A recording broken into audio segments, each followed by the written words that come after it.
Supreme court के 5 जजों की संवैधानिक बेंच ने सर्वसहमति से इलेक्टोरल बॉन्ड पॉलिसी पर रोक लगा दी।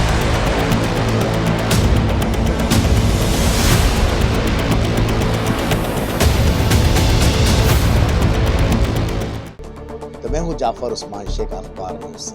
बीजेपी को पिछले 20 साल में कितने पैसे दिए हैं, इलेक्टोरल बॉन्ड्स में कितना पैसा दिया है, everybody can see the amount of money that goes into the marketing of India's Prime Minister. Move to the cashless economy. There's the whole concept of the Paytm, pay to Modi. That's the idea behind cashless economy. 609 number पे थे 14 में, पता नहीं जादू हुआ, दूसरे number पे पहुंच गए। मोदी है तो मुमकिन है। सुप्रीम कोर्ट की संवैधानिक बेंच ने इलेक्टोरल बॉन्ड पॉलिसी को पूरी तरह खारिज कर दिया, यानी स्टॉक डाउन कर दिया है। और इतना ही नहीं, एसबीआई को यह आदेश दिया है कि जितने भी लेन देन 2019 से लेकर अब तक हुए उसको पारदर्शिता करे, यानी पूरी तरह से लोगों के सामने लाए। और यह आदेश दिया है कि इलेक्शन कमीशन को 6 मार्च तक ये पूरा डाटा दिया जाए और उसके बाद 13 मार्च तक ये डाटा पब्लिश किया जाए ऑफिशियल वेबसाइट पे इलेक्शन कमीशन के।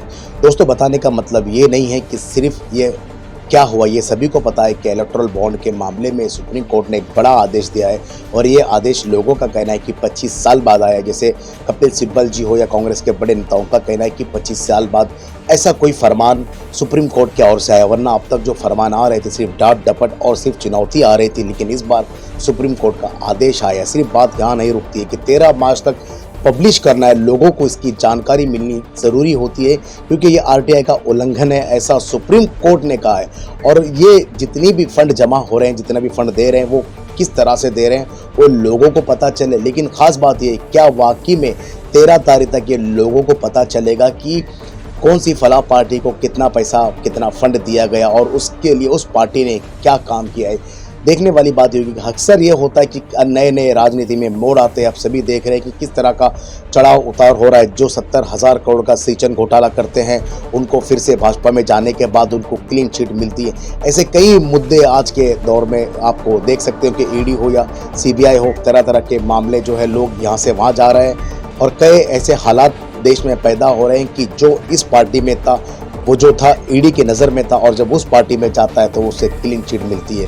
फिर मैं एक बार वही कहूँगा कि क्या 13 तारीख तक ये पब्लिश होंगे, 5 तारीख तक एसबीआई क्या इलेक्शन कमीशन को अपना डाटा देगा और 13 तारीख को लोगों को ये पता चलेगा कि हाँ किसने कितना फंड दिया है। 2 जनवरी 2018 को ये स्कीम की लागू की गई थी, लेकिन इसके बाद 2019 में इसमें सुप्रीम कोर्ट में एक केस गया। केस जाने के बाद आज 2019 से लेकर 2024 की 15 फरवरी को इसका फैसला आया है। 2 अक्टूबर को फैसला सुरक्षित रखा गया था, लेकिन 15 फरवरी को जब फैसला आया है सभी ने इसका स्वागत किया।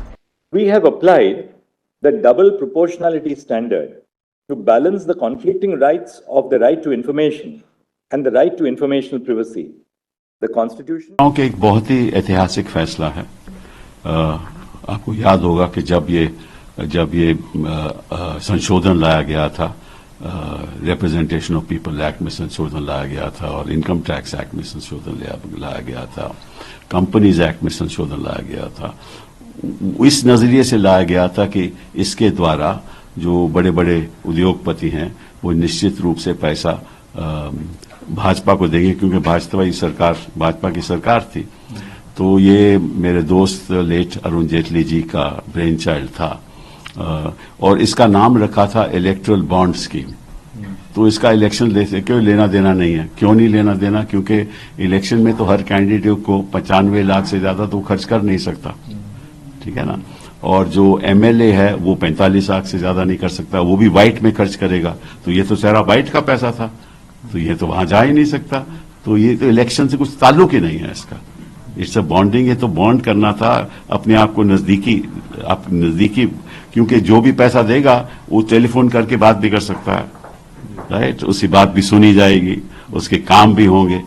तो निश्चित रूप से ये जो इलेक्टोरल बॉन्ड स्कीम है और सुप्रीम कोर्ट ने जो आज रद्द की है, तीनों income tax, companies act and representation of people act की अमेंडमेंट रद्द कर दी है। तो अब क्या होगा कि 3 हफ्ते में जो स्टेट बैंक ऑफ इंडिया के पास जानकारी है कि किन किन लोगों ने इलेक्ट्रल बॉन्ड खरीदे और किस पार्टी को दिए गए, वो सारी जानकारी 3 हफ्ते में इलेक्शन कमीशन को दी जाएगी।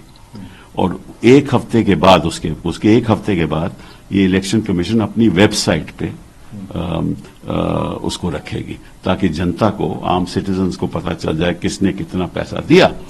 साथ में एक और भी अभियान शुरू हो जाएगा कि किसने कितना पैसा दिया और किसको कितना फायदा हुआ, ये भी साफ जाहिर हो जाएगा, क्योंकि जिन लोगों ने पैसा दिया उनके प्रति सरकार ने फायदा भी दिया होता है। ऐसा तो है नहीं कि पैसा लेकर कोई फायदा नहीं करता। तो यही सुप्रीम कोर्ट ने भी कहा है कि इसके पीछे तो क्विड प्रो को हो सकता है। ये एक राष्ट्रीय मूवमेंट बनना चाहिए और सभी राजनीतिक दलों में इसमें शामिल होना चाहिए। बीजेपी को पिछले 20 साल में कितने पैसे दिए हैं, इलेक्टोरल बॉन्ड्स में कितना पैसा दिया है, everybody can see the amount of money that goes into the marketing of India's Prime Minister. Move to the cashless economy. There's the whole concept of the Paytm, pay to Modi. That's the idea behind cashless economy. 609 number पे थे 14 में, पता नहीं जादू हुआ दूसरे number पे पहुंच गए। मोदी है तो मुमकिन है। तो मैं हूं जाफर उस्मान शेख, अखबार न्यूज से।